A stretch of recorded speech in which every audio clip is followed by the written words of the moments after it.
My name is Sophia. I'm 16 years old.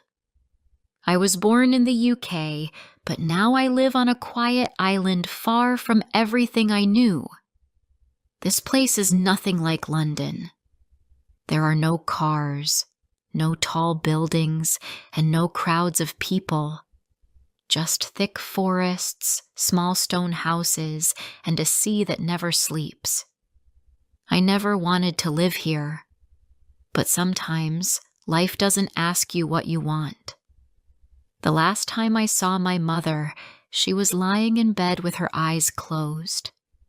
Her skin looked pale, and her hands felt cold when I held them. I was 13 then. My little brother Leo was only 8. She called us to her side and whispered things I still hear in my dreams. "Be brave," she told us. "Take care of each other. And if you're ever hungry, truly hungry, go to the deep forest. There is something there that will help you." I didn't understand her words then, but I do now. When she died, everything changed. My father remarried 2 months later. Her name was Marla.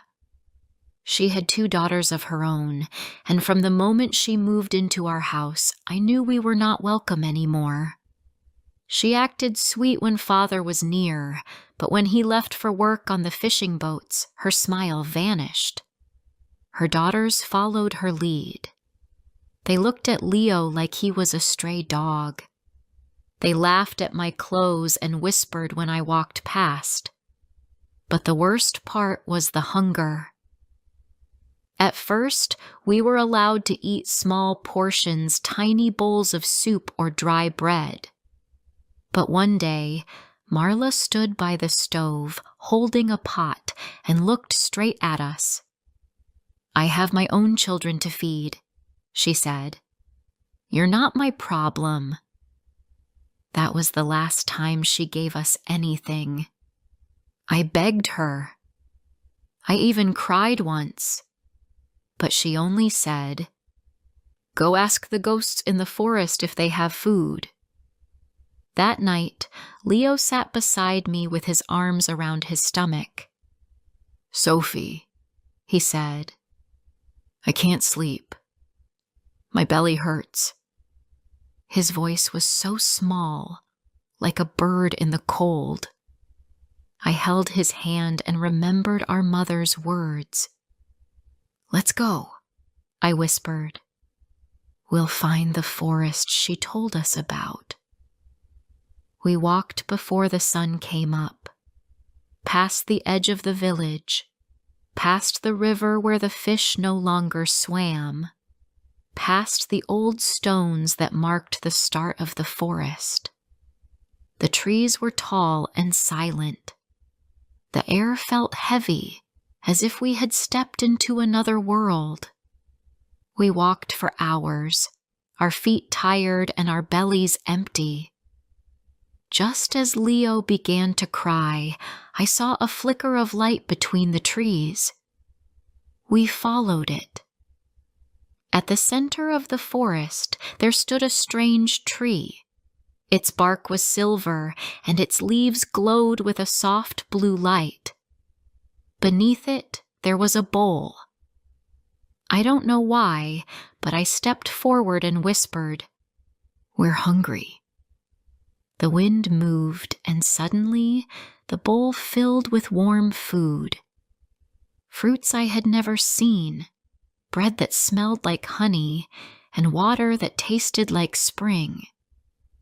Leo and I ate until we could eat no more. That tree became our secret. Every morning, we walked to it before the sun rose and whispered our hunger. Every day, it gave us what we needed. We never took more than we could carry. We never stayed too long. And we never told anyone. But secrets do not stay safe forever. Marla began to watch us. She noticed we weren't growing thin like her daughters. She saw that we had energy, smiles, and strength. One morning, as we tried to leave the house early, she stopped us. "Where do you two go each day?" she asked with a smile that didn't reach her eyes. "Nowhere," I said. "Just walking." "Walking?" she repeated. "Interesting. My daughters don't walk, and they're always tired. But you two, who eat nothing, have the strength of horses." She leaned closer. "If you find food in the forest, you better tell me." We didn't answer her, but I knew the danger had begun. The next morning, her older daughter Lyra followed us. We tried to stop her. "It's just boring walking," I told her. "You'll hate it." But she insisted. She said she wanted to stretch her legs. I knew she didn't believe us. When we reached the silver tree, I tried to send Leo away. But he was hungry, and his face looked pale. "Please," he said. "I can't wait another day." So I whispered to the tree. It gave us food, and we ate. Lyra watched from behind a tree. That evening, Marla was waiting at the door.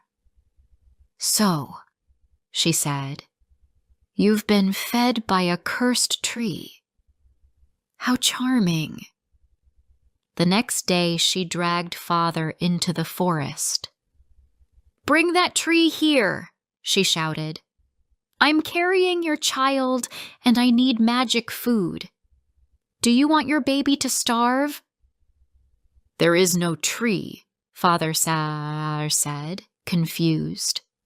"Just stories." She slapped his arm. "Then find what feeds them. I want it. Now." I don't know how she did it, but that afternoon, men came with axes and ropes. They tore the silver tree from the ground. Its roots cried like whispers in the wind. Marla stood there and smiled. "Now we'll see who the forest loves more." She tried to cut the tree with a knife, but the blade broke. She tried to burn it, but the flames refused to catch. "If this tree won't feed me," she screamed, "I will feed on your children instead." That night, Leo and I hid in the forest. We didn't look back. We ran until the stars faded. Then we got separated. I turned for 1 second, and he was gone. I searched for hours, calling his name, but the forest stayed silent. I cried until I could cry no more. 3 years passed. I stayed near the sea, living in a hut made from driftwood and leaves. I caught fish, found fruit, and survived. But I never saw Leo again. The forest had swallowed him. I dreamed of him often, of his smile, his small voice, of the tree, of our mother. Then, one day, I saw him. Or I thought I did. He stood across the village square, near the fire pit. Taller now, stronger. He wore a traveler's coat, and his eyes were sharp like our father's. But before I could call out, he vanished into the crowd. Before I share the rest of my story, could you please tell me where you're from? It gives me strength to know there's someone out there who listens to me, who understands me. It means a lot to me. I tried to follow the stranger through the square, but the crowd was thick and my feet were slow.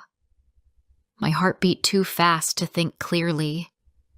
I pushed through people, looking in every direction.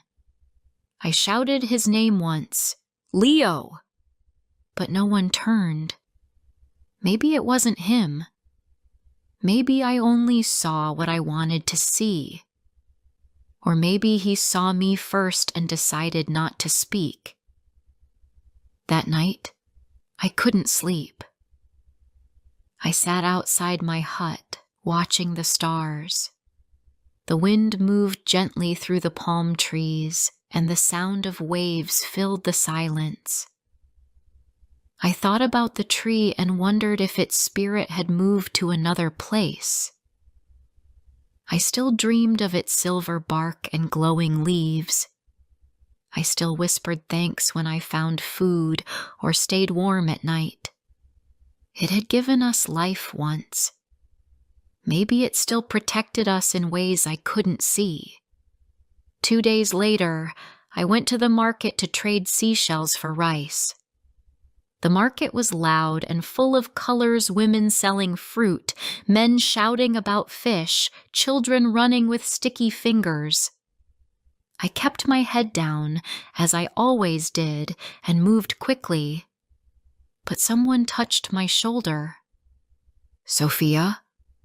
I turned slowly. My breath caught in my throat. He looked older, taller, and thinner than I remembered. His face had changed, but his eyes had not. They were the same soft brown as our mother's. For a moment, we both stood still. "Leo," I said.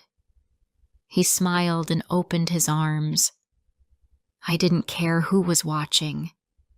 I hugged him and felt like I could breathe again. We sat by the edge of the water, talking for hours. He told me he had been taken in by an old fisherman who lived deep in the southern cove. "He had no children," Leo said. "He gave me food and taught me how to fish. I wanted to come find you, but I didn't know where to start." "I looked for you," I said, "for weeks. I thought the forest had eaten you." "I thought the same about you," he replied. We laughed softly. It was strange to laugh again.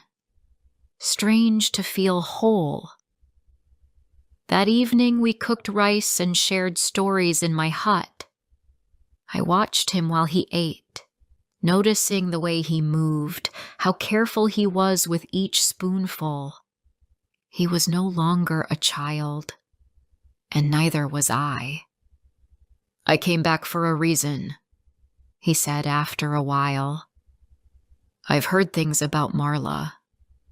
"What kind of things?" I asked. "She still rules father like a shadow. People say she controls him with charms, spells. And since the silver tree vanished, the island has changed. Food is harder to find. Storms come without warning. Some people think it's because of her." I looked into the fire. "She broke the forest's heart," I said. "It was never meant to be taken." Leo nodded. "There's more.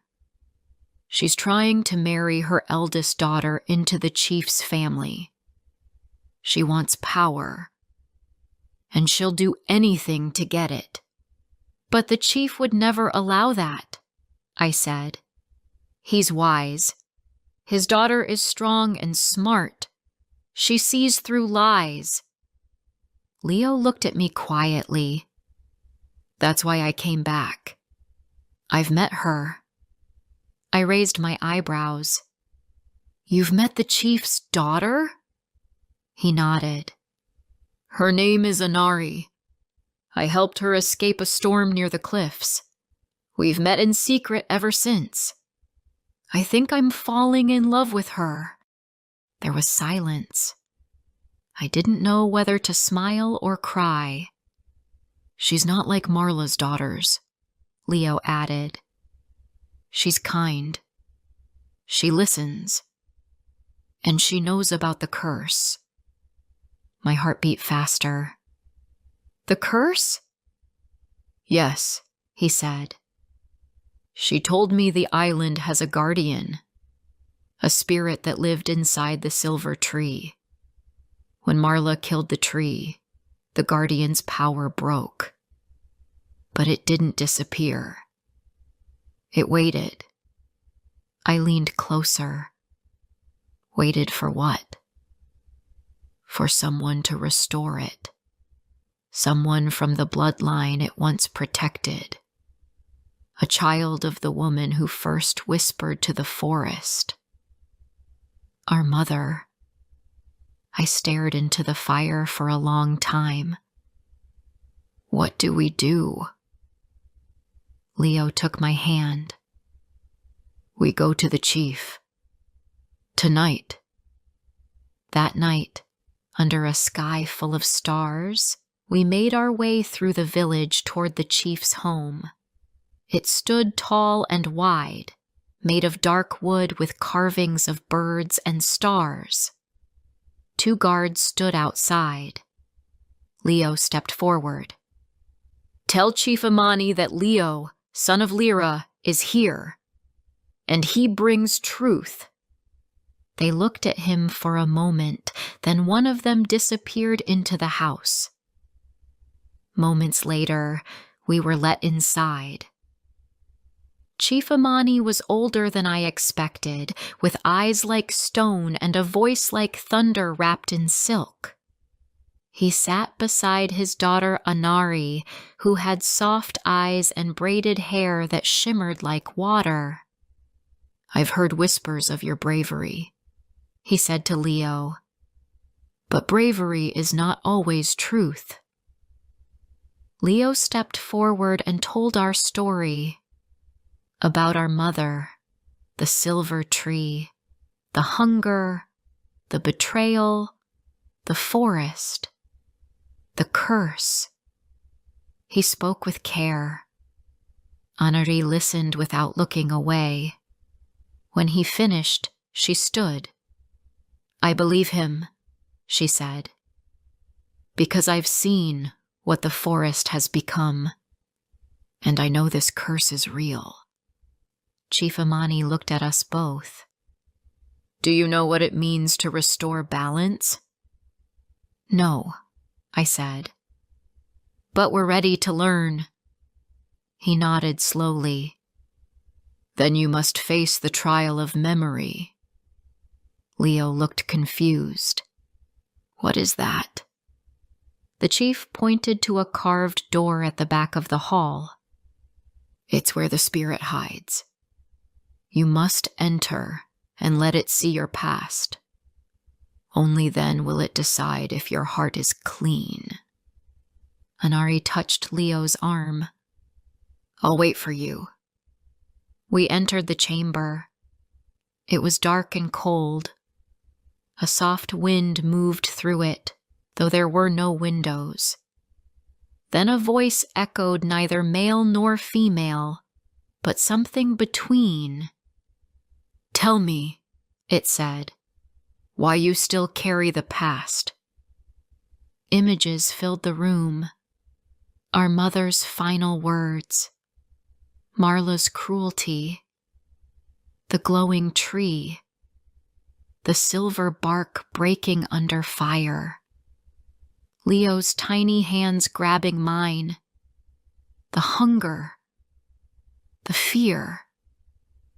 I carry the past, I whispered, because it still shapes me. But I don't want revenge. I want peace. I want the island to breathe again. There was silence. Then the voice returned. You have spoken with truth. Now give what was taken. I didn't know what it meant. Then Leo stepped forward. From his bag, he pulled out a small seed. I found this where the tree once stood, he said. It glowed for 1 second. I kept it. Plant it, said the voice. We stepped outside with the chief, Anari, and many others following. Leo dug into the soil near the cliffs, where the wind was strongest. He placed the seed and covered it with earth. Then we waited. The ground shook. A small silver sprout pushed through the soil. It shimmered with light. People gasped. The wind grew warm. A soft mist rose from the earth, and I felt it, that same warmth from long ago, when the tree fed us. The spirit had returned. The island changed after that night.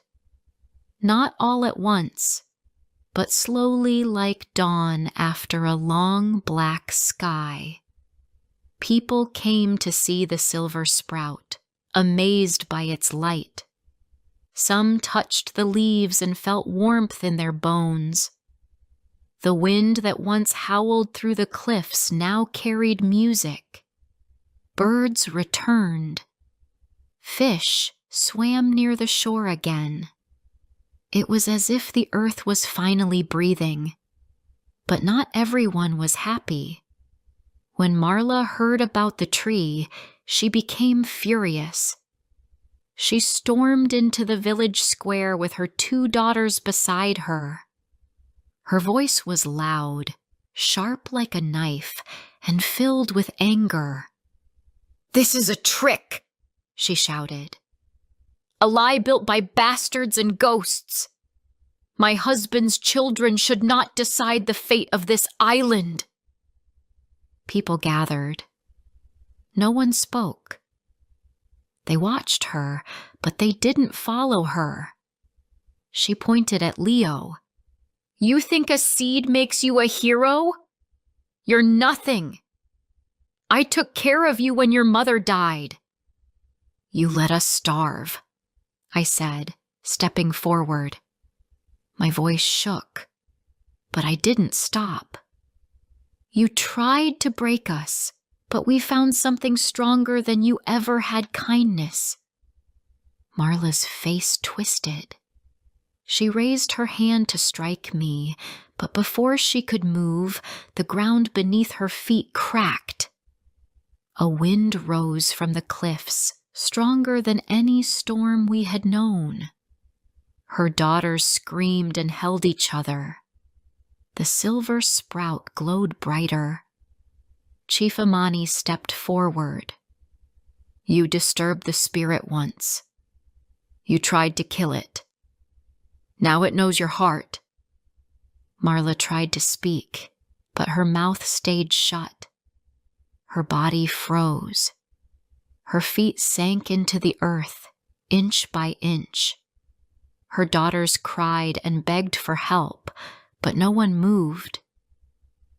Even Father, who stood nearby, looked away. When only her head remained above the soil, she finally spoke. "Please," she whispered. "I didn't know.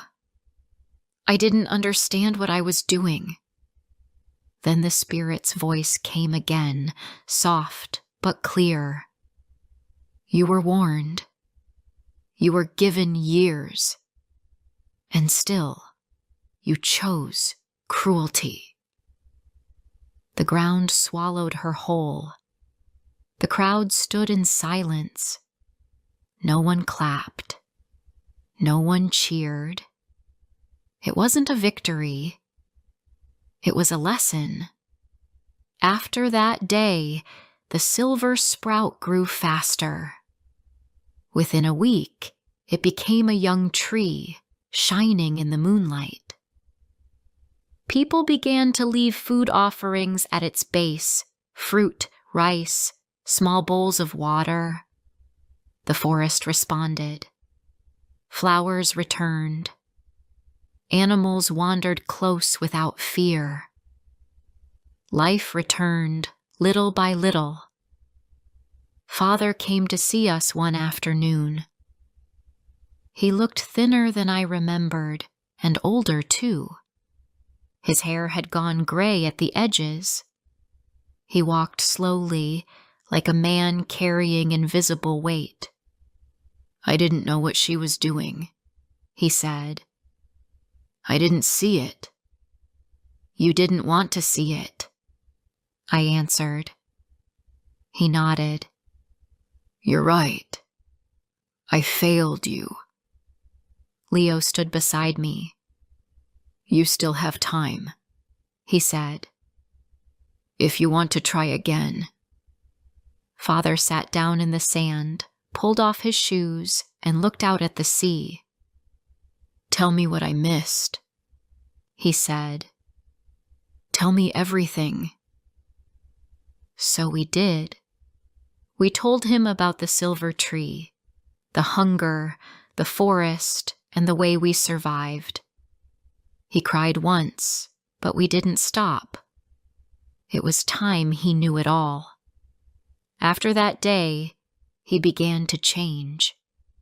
He visited the tree every morning. He stopped working for the trade boats and started helping the village build a school. I didn't forgive him immediately, but over time, I saw the man he used to be, and slowly, I let him in again. As for Leo, he and Anari became closer with every passing day. She brought him books and songs. He taught her to fish and how to spot fruit trees in the hills. They laughed often and whispered when they thought no one was listening. One morning, Chief Amani called the village together. "The island has spoken," he said. "Balance has returned, and it is time for new leaders to rise.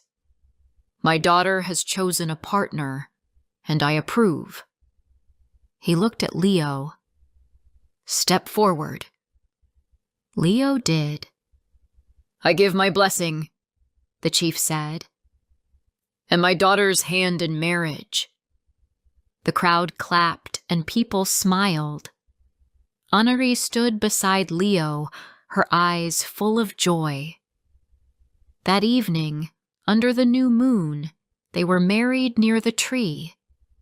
The wind was soft, and the tree's leaves glowed silver. The air smelled of flowers and sea salt. I stood beside my brother, and when the music started, we danced. For the first time in years, I felt peace. Not the kind that comes and goes, but the deep kind that stays in your bones. After the wedding, I moved into a small house near the forest. I spent my days teaching children how to read and showing them where wild berries grew. Sometimes I would walk to the tree alone and sit beneath its branches. I didn't ask it for food anymore. I didn't need to. But I always said thank you. One morning, as I sat under the tree, a little girl walked up to me. She was holding a shell in her hand. "Is it true," she asked, "that this tree saved the island?" I nodded. "It gave more than food. It gave hope." She smiled and placed the shell at the tree's base. "What do you think it wants now?" she asked. I looked at the leaves, moving gently in the breeze. "I think," I said, "it wants us to remember. Because the past can hurt, but it can also teach. And when we carry those lessons forward, we grow stronger than we ever thought possible." The tree stood tall above us, a reminder that even after the darkest winters, spring still comes. I hope you have enjoyed the story. Like and comment if you want to hear more soon.